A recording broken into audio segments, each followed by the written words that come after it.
Well as nurses, doctors on the front line treating patients with COVID-19, there are many health professionals doing so, particularly doctors who are working in emergency medicine. We'll be talking to a doctor from Skegness later in the programme.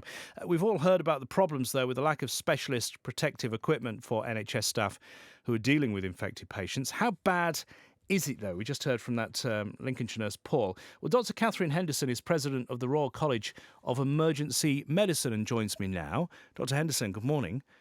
Good morning. How bad is it at the moment? We keep hearing about this issue of PPE.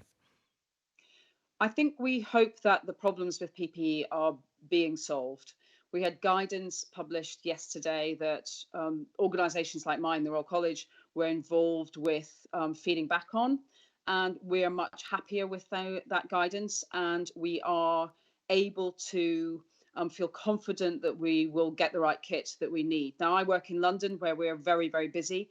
I've got the kit that I need, but I've now got also the guidance that says what we've kind of been feeling we ought to be wearing is the official guidance, and that makes it much more comfortable for staff and also actually much better for patients that we've got the kit that we need. There is a real feeling that this is the calm before the storm at the moment. Those figures are rising every day, and it is just getting ourselves ready in the NHS for what's coming, isn't it? So I think the storm is already in London. Those of us who are working in London are seeing a lot of patients, but anywhere that is in that sort of beginning to see the numbers ramping up, it goes from not a lot to an awful lot very, very quickly. And people need to use that time to prepare and train. And we're trying to help people learn the lessons of London so that people get the advice about the practicalities of how you run a department when you're trying to divide it between a respiratory area or a non-respiratory area, how you make sure that the patients who are presenting with something completely different, they're presenting with appendicitis or a heart attack, get as good a service as they possibly can, despite the fact that the focus is all on coronavirus. So anybody who's not in the storm yet needs to use that chance to make sure that their staff know how to wear the PPE.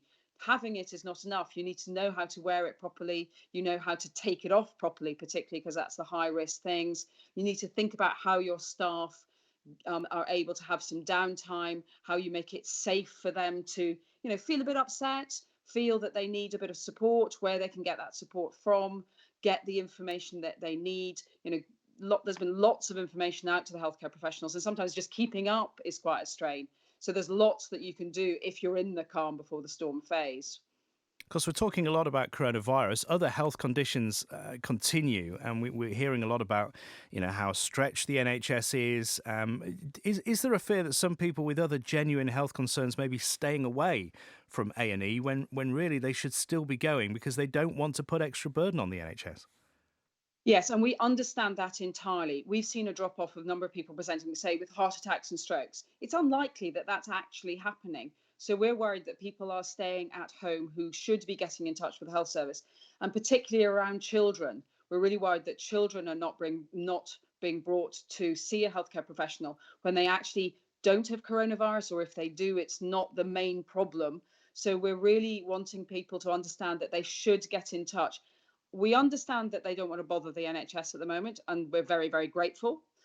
But we're also keen that things don't get missed. And we also understand that people are worried that if they do come into a GP surgery or go to a hospital, that there's a risk of catching the virus. So we hope with all the PPE that we'll be wearing, the protection equipment we'll be wearing, that's much less of a problem. But please don't ignore serious symptoms. Well, please pass on our thanks to all that your teams are doing.